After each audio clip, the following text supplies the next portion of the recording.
दा 5 मिनिट दा. सर्व आदरणीय विद्यार्थी मित्रांनो नमस्कार. मी आपला DGK सर, अक्कलकोट, सोलापूर जिल्हा. महाराष्ट्र सेट परीक्षा 2025 पेपर क्रमांक 1 मधील पहिलं युनिट आहे टीचिंग अप्टिट्यूड. त्याच्यामध्ये येणारी महत्त्वाचा कन्सेप्ट आपण बघत आहोत. 77 कन्सेप्ट पाहिलेले आहे. आता पुढील कन्सेप्ट आहे लर्निंग ऑब्जेक्टिव्ह, जे अध्ययनांचा उद्दिष्ट. लर्निंग ऑब्जेक्टिव्ह, अध्ययनांचा उद्दिष्ट in the context of a classroom means intended learning outcome.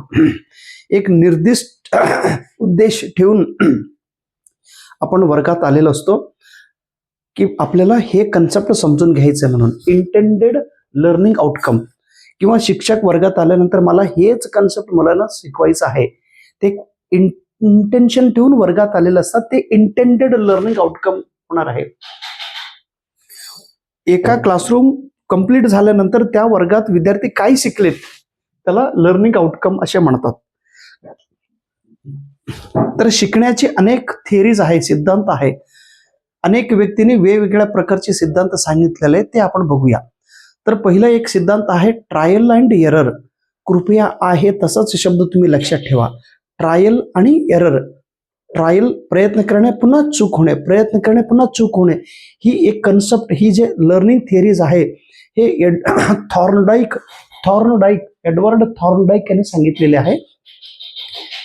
ह्यांनी एका कॅटवरती, एका मांजरावरती त्यांनी प्रयोग केलेला आहे. तर प्रॅक्टिस रिड्युसेस मिस्टेक. तुम्ही किती वेळा प्रॅक्टिस करताय, जास्तीत जास्त आपण प्रॅक्टिस केलो तर चुका कमी होत असतात.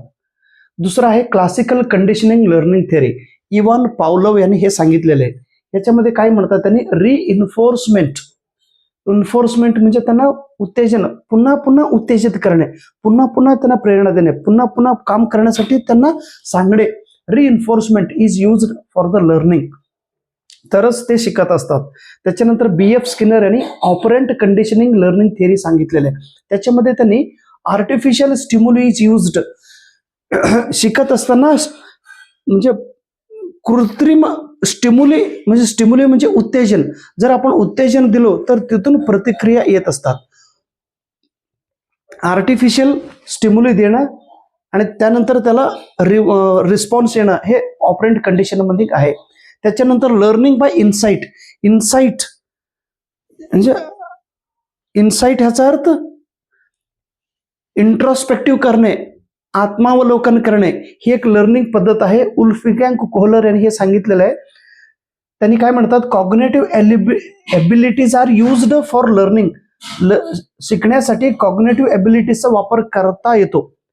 80 concept, 18th concept. In a traditional lecture based classroom teacher primarily holds the flow of information. पारंपरिक पद्धतीमध्ये जे वर्गात शिक्षक येऊन शिकवत होते त्यावेळी जे शिकविण्याची जे फ्लो आहे, जे कंटेंट आहे, ते कोणाच्या हातावरती असतो, शिक्षकांच्या हातावरती. जे शिक्षक ते नियंत्रण करीत असतात. लेक्चर मेथडमध्ये, पारंपरिक पद्धतीमध्ये जुन्या काळात शिक्षक हा एकच इन्फॉर्मेशन देणारे एक व्यक्ती होता किंवा तेच इन्फॉर्मेशन देण्याच्या फ्लो देण्याची कामं ते करीत होते. ओके, त्याचं नियंत्रण ते करीत होते. आता विद्यार्थी तसं नाही. इंटरनेट, गुगल मार्फत विद्यार्थी शिकून वर्गात येतात किंवा पुस्तक वाचन करून वर्गात येत असतात. आता 81वा क्वेश्चन अतिशय महत्वाचा कन्सेप्ट आहे. काय आहे बघा 81वा, या लर्निंग एक्सपिरियन्स. लर्निंग म्हणजे अध्ययन, एक्सपिरियन्स म्हणजे अनुभव. अध्ययन अनुभव म्हणजे काय, एक एक्झाम्पल सांगितलेले. The study of location of coal mines or gold mines in India by student in the geography laboratory. भूगोलाच्या एका लॅबोरेटरीमध्ये विद्यार्थ्याला घेऊन जाऊन आपल्या भारत देशात कुठे कुठे माइल्स, कुठे कुठे कोल्स मिळतात, खनिजे मिळतात, त्या खनिजा मिळण्याचे किंवा सोना कुठे मिळतात, कोणत्या क्षेत्रात मिळतात, त्याचा प्रदेश काय आहे, किंवा सह्याद्री पर्वत कुठे आहेत ते दाखवायचं आपल्याला त्या लॅबमध्ये घेऊन जाऊन, किंवा छोटा नागपूर प्रदेश कुठे आहे ते आपल्याला दाखवायचं. म्हणजे भूगोलाच्या संबंधित हिमालय पर्वत ते कुठे हे दाखवायचं. लर्निंग एक्सपिरियन्स हा एक एक्झाम्पल आहे. त्याच्यानंतर 82वा कन्सेप्ट आहे डायरेक्ट इन्स्ट्रक्शन.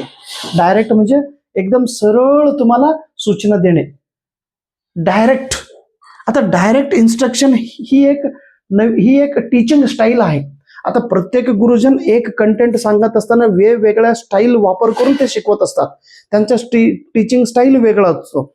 आता तुम्हाला माझं टीचिंग स्टाईल आवडतो का न आवडतो हे तुम्हाला माहिती आहे, परंतु मी सरळ साध्या माझ्या मातृभाषेत माझं मातृभाषा कन्नड आहे, परंतु मी या महाराष्ट्र जन्मभूमीत जन्मलेलं आहे. माझं शिक्षण कन्नड झालेलं आहे. मला मराठीवर प्रभुत्व नाही, परंतु मराठीवर खूप प्रेम करतो मी. मराठी भाषा शिकण्याची तीव्र इच्छा आहे आणि मी शिकत आहे. आता सरळ साध्या मराठी भाषेतून मी तुम्हाला माहिती देत आहे, कंटेंट बद्दल इन्फॉर्मेशन देत आहे. हे माझं स्टाईल ऑफ टीचिंग आहे. आता हे direct instruction is a style of teaching, is a teaching style in which teacher is actively engaged. जर टीचर कम्प्लीटपणे त्याच्यामध्ये एंगेज्ड असेल तरच हा डायरेक्ट इन्स्ट्रक्शन होत असतो. Direct instruction is a teaching style in which याच्यामध्ये शिक्षक हा सक्रिय भाग घेत असतो. त्याच्यानंतर 83वा कन्सेप्ट आहे in the process of evaluation. Assessment procedure involves measurement और नॉन मेजरमेंट. आता मूल्यमापन करण्याची जे प्रोसेस आहे, जे पद्धत आहे, त्याच्यामध्ये असेसमेंट करत असताना ते मेजरमेंट करून आपण असेसमेंट करतो किंवा एकदा मेजरमेंट नॉन मेजरमेंट करून सुद्धा आपण असेसमेंट करू शकतो विद्यार्थ्यांचा. त्यानंतर 84वा कन्सेप्ट आहे the provision of earning credit from optional subject and effective courses was introduced in higher education by CBCS credit based credit system. आता हे हायर एज्युकेशन मध्ये आपण एक क्रेडिट अर्न करतो. ओके, आता हे क्रेडिट अर्न कशावरून करतो? ऑप्शनल कोर्सवरून आणि इफेक्टिव्ह कोर्स मधून आपण क्रेडिट अर्निंग करत असतो. कुठलं? हायर एज्युकेशन सिस्टीम मध्ये. हे कोणामुळे शक्य झालं? CBCS मुळे. ओके, बोर्डवर लिहिलेलं प्रत्येक पॉइंट्स आपण आपल्या नोटबुकमध्ये लिहून काढून रिव्हिजन करावी ही नम्र विनंती. Thank you so much.